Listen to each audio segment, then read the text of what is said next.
నాన్న టీ.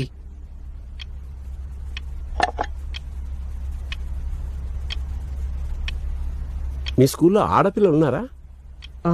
ఉంటారు. ఆడపిల్ల ఏడుపు ఎప్పుడన్నా చూసావా?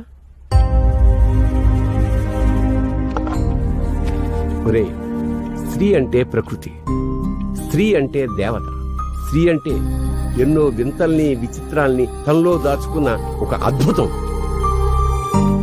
నీకర్థం కానంత మాత్రాన స్త్రీ విలువ తగ్గదు. కాబట్టి స్త్రీని అర్థం చేసుకోవడానికి ప్రయత్నించినా అర్థం కాదు. నువ్వు జీవితంలో ఏమీ సాధించక్కర్లేదు. స్త్రీని గౌరవించు, ఆరాధించు. నీ జీవితంలోకి సంతోషం తనంతట తానే వచ్చి చేరుతుంది. స్త్రీని ఎప్పుడూ అవహేళన చేస్తే సర్వనాశనం అయిపోతాం. మళ్లీ చెప్తున్నా, స్త్రీ అంటే ప్రకృతి. ప్రకృతిని అవమానిస్తే ప్రళయం సంభవిస్తుంది.